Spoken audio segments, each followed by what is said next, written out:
Jadi kalau kita menyuruh, ayo kamu makan sehat, tapi kita sendiri nggak ngasih contoh, anak-anak ya nggak ini ya, Mami ya. Jadi harus ada contoh dari orang tuanya. Bagus, bisa kita tiru ya teman-teman ya.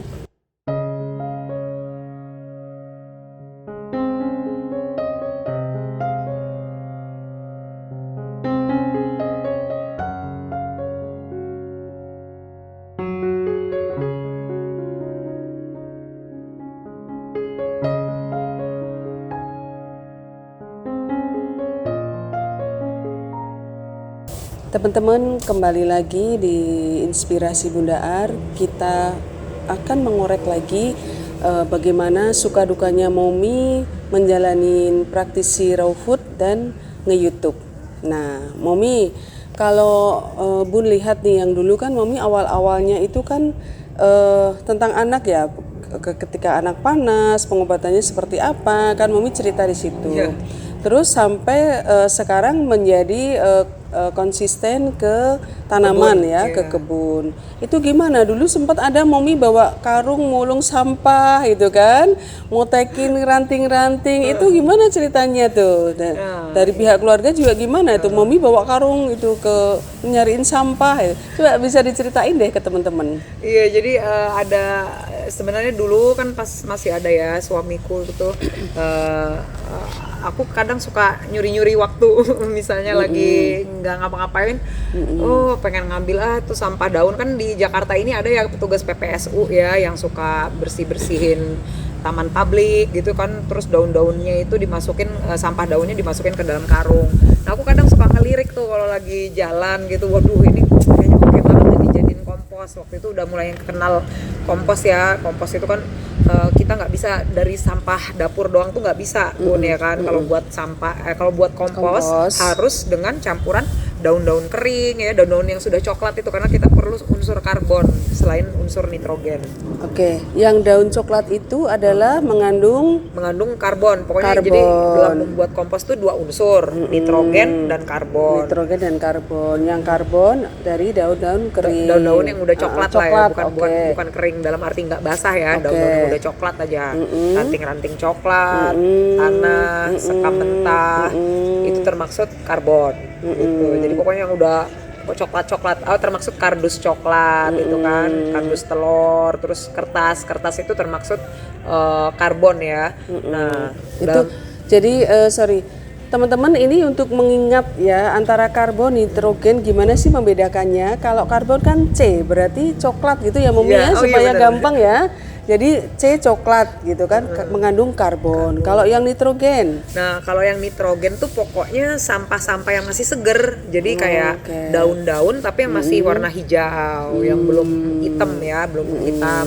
Rumput-rumput masih hijau, itu nitrogen. Terus sampah bekas kita motong-motong sayuran, buah-buah busuk. Pokoknya buah-buah kan yang masih agak bagus itu semua masih masuk nitrogen, Bun. Gitu. Terus kalau ada yang nanya nih, misalnya pupnya kambing, pup sapi itu masuk mana? Nitrogen. Kalau belum jadi pupuk kan dia masih berbau, pokoknya yang masih kayak seger-seger gitu, itu nitrogen. Kohe itu nitrogen ya? Kalau masih kotoran baru, kan. ayam, Ya. terus pipis kelinci. Nitrogen itu benar. Oke. Pokoknya masih baru-baru gitu. Nah, jadi kita mengcombine dua unsur itu. Nah, kalau aku nggak mulung, ya kan, aku dapat daun coklat dari mana? Kalau misalnya, ya kan bisa ini beli sekam mentah, sekam bakar itu termasuk karbon. Cuman kan itu aku nggak suka sih kalau mengandalkan beli terus ya.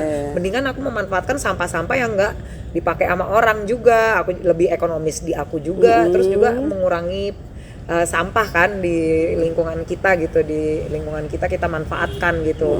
Nah, akhirnya ya itulah mulai seneng lebahnya mau ikut ngobrol, Bun. Oh iya, dia tertarik juga. Menarik nih. Terus bagaimana bisa mulung sampah-sampah di sekitar Jakarta Timur ini? Gak sampai Jakarta Timur, sorry, dekat rumah, dekat rumah aja. Nah, tapi sekarang ini aku udah terbantu banget, alhamdulillah, nggak perlu mulung karena tetangga aku lama-lama sering lihat aku nih, emang untuk apa tuh gitu. Kalau misalnya kepergok nih aku lagi bawa karung-karung, emang untuk apaan sih Momi gitu. Ini untuk buat kompos gitu. Jadi tahu oh nih orang butuh kompos butuh sampah daun ya. Ya udah akhirnya tetangga aku yang di depan itu ada 2 yang bener-bener jadi rutin nyetor sampah daun ke aku. Akhirnya aku alhamdulillah banget nggak perlu capek-capek jalan. Kalau dulu kan agak capek tuh, aku kadang jauh jalan gitu kan untuk dapetin daun-daun itu. Ternyata tetanggaku ngelihat aku dan ngelihat YouTubeku juga, ternyata ini orang berkebun, kirain ngapain gitu kan. Malah sampah malah dibawa ke rumah. Ya itulah alhamdulillah punya YouTube kan, jadi orang tahu gitu kan. Oh nih butuh daun ya, akhirnya dia nyetor sendiri. Banyak gitu. Terbantu ya. Jadi terbantu banget. Oke, teman-teman, ada tantangan tersendiri ketika kita mau konsisten menerapkan berkebun dengan cara yang alami. Jadi dengan bahan-bahan yang organik, non kimia, itu menjadi tantangan buat Momi karena Momi harus mulung ya. Tadi awalnya mulung, kemudian tetangganya melihat terbantu. Nah, mungkin teman-teman juga punya tantangan dan kesulitan tersendiri dalam berkebun. Boleh komentar di bawah ya nanti ya, tantangannya seperti apa. Kita sharing ya, kita saling sharing, mungkin bisa menjadi masukan dan perbaikan untuk kita semua untuk kedepannya. Masih penasaran nih tadi, teman-teman juga masih penasaran. Dulu ada cerita bawa karungnya tuh tadi belum diceritain tuh. Ya kalau sekarang kan sudah terbantu sama tetangga. Nah waktu itu Momi bawa karung sampai tangannya kena kucing gitu kan, sempat cerita kan, masih ingat dong karena Buntu fansnya Momi. Jadi sejak Momi awal membuat YouTube dari belum 1000 ya sampai dengan sekarang sudah 123, itu sangat fantastis, luar biasa. Jadi makanya Buntu kagum sama Momi. Nah itu gimana dulu ceritanya? Kalau sekarang kan sudah berhasil. Nah, membangunnya dulu. Benar. Nah dulu itu aku jadi kayak kan anakku dulu masih kecil tuh, masih agak kecil lah, masih sering ku ajak-ajak, ayo kita main ke taman, ayo. Ya. Kalau main ke taman baru deh emaknya yang ngelirik kanan gitu. kiri. Mana yang bisa diinikan? Mana nih yang bisa ini? Ya itu beruntungnya kalau di Jakarta ini kan petugas PPSU selalu mengumpulkan sampah-sampah yang mereka udah sapuin gitu di dalam karung. Nah aku kalau udah gini, Momi ini ya, aku ngomong sama anakku, nanti pulangnya aku bawa ini ya, Nal bawa bolanya sendiri ya gitu. Misalnya kita mau pulang dari taman ya aku bawa dah itu, nggak perlu. Ya malu sih, cuman ya udahlah ya, orang aku butuh ininya, aku nggak nyuri juga ya kan. Terus aku bawa, terus tak tuang itu kan si daun-daun itu tak serakin aja di bawah pohon pisang itu, nanti untuk keperluan kompos bag. Pokoknya kalau udah perlu daun aku jadi nggak pusing gitu. Ini istilahnya tabungan sampah karbon aku gitu kan. Terus sampai rumah tak serakin, terus karung plastiknya ya kadang aku jalan lagi ke tempat semula aku balikin gitu. Jadi biar si petugas PPSU-nya nggak bingung lah karungnya kemana, takutnya kan dipakai kan. Sebentar. Iya, padahal mah dibuang juga sih sebenarnya. Cuman aku ya biar nggak numpuk sampah karung plastik juga di rumah kan, ya udah tak tempelin di situ, tak taruh lagi. Kadang kalau ada lagi ya aku kalau nekat tuh kuat ya langsung balik lagi ke tempat lain lagi, mana tak bawa pulang tak iniin lagi gitu. Tapi ya sekarang udah nggak lagi kayak gitu. Tapi itu menjadi histori ya teman-teman ya. Jadi ada di YouTube, kalau teman-teman bisa mencari YouTube-nya Momi yang awal-awal dulu, dari yang membawa karung, kemudian ke pinggiran kali itu kan. Kemudian sempat nyari di sampah-sampah yang habis dibakar itu kan, dia cerita dibakar, terus pas ngambil keliru kotoran gitu kan. Itu menarik ya, jadi cerita sendiri kan. Jadi dari situ juga aku tahu ceritanya? Loh untuk menghilangkan bau dari kotoran kucing atau kotoran apa, itu bener loh, tanah itu mensucikan loh Bun. Karena waktu itu aku kan nginget ya, aduh ini nggak ada air nih, gimana ya aku kena ini kotoran kucing. Tapi aku ambil tanahnya yang baik gitu kan, kelihatan kayak yang tanah hitam gitu. Wah aku langsung ambil tanah, aku cuci tangan pakai tanah gitu kan. Karena nggak, aku gini-gini masih agak ini tapi udah beneran hampir hilang nih. Ku giniin lagi. Akhirnya bener loh Bun, jadi bau tanah walaupun tanganku berakhir kotor ya. Ujungnya berakhir kotor dengan tanah itu, cuman bau si yang najis itu udah hilang gitu. Dari situ tahu tanah itu bener ya, mensucikan tuh bener. Betul ya, ada di dalam agama kita ya. Jadi salah satu untuk alat mensucikan tuh menggunakan tanah ya. Wah luar biasa ya teman-teman.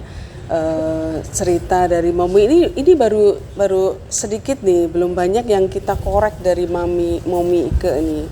Nah, kebetulan kalau teman-teman lihat, ini kita berada di kebun atapnya Momi ini, bisa teman-teman lihat nih betapa kerajaan Kale semuanya ini penuh dengan tanaman ya. Ya, di sini tuh Bun sama Momi di sini tuh kadang ada lebah yang dia penasaran pengen ngikutin syuting ke kita ini. Kemudian ada kadang kupu-kupu juga, dan kita bisa melihat sekitar lokasi rumah Mami ini yang asri seperti itu. Teman-teman jangan bosan-bosan, tetap stay tune di sini. Kita akan lanjutkan bincang-bincang dengan Momi Ike mengenai seluk-beluk bagaimana Momi berkebun, suka dukanya, bagaimana tanggapan keluarga, tantangannya seperti apa. Jadi itu menjadi motivasi kita untuk menerapkan pola hidup sehat sama seperti Momi ya. Kalau kalian ada pertanyaan atau ada ide, saran, jangan sungkan-sungkan untuk menulis di komentar ya. Assalamualaikum warahmatullahi wabarakatuh. Hai teman-teman. Selamat datang kembali di channel Inspirasi Bun Ar, dan terima kasih sudah menonton video ini sampai selesai. Teman-teman, Bun mau ngasih giveaway ke 10 orang yang beruntung berupa planter bag 3 liter, masing-masing dapat 5 buah dan benih. Caranya, pertama-tama pastikan kamu sudah subscribe channel Inspirasi Bun Ar dan nyalakan loncengnya agar kamu tidak ketinggalan update video Bun yang terbaru. Kedua, jawab pertanyaan ini dan tulis di kolom komentar. Pertama, beri urutan minat kalian dengan menyebut huruf dari yang paling diminati sampai dengan tidak diminati. Misalkan, minat kalian berkebun, lalu crafting, lalu keterampilan, berarti jawabannya B, strip A, strip C. Yang kedua, berikan saran, ide, usul atau kritik yang membangun tentang channel Inspirasi Bun Ar serta konten apa yang sebaiknya Bun bahas. Teman-teman, periode giveaway ini adalah 1 minggu dan hadiah akan dikirim ke masing-masing alamat pemenang setelah Lebaran. Share video ini di media sosialmu dan infokan ke teman-teman lain tentang giveaway ini ya. Yang terakhir, pastikan kamu ngisi form yang akan Bun pasang di deskripsi agar kamu masuk dalam undian. Bun akan mengumumkan para pemenang di video selanjutnya dan menghubungi kontaknya untuk mengirimkan hadiah. Masing-masing pemenang akan mendapatkan 5 planter bag 3 liter dan 1 jenis benih sayuran. Apa tuh iki? Bunga mawar indah mekar, madunya diambil sang lebah. Yuk ikutan GA-nya Bun Ar agar kamu dapat hadiah. Terima kasih banyak untuk dukungan dan kesetiaan kalian pada channel Inspirasi Bun Ar. Wassalamualaikum warahmatullahi wabarakatuh.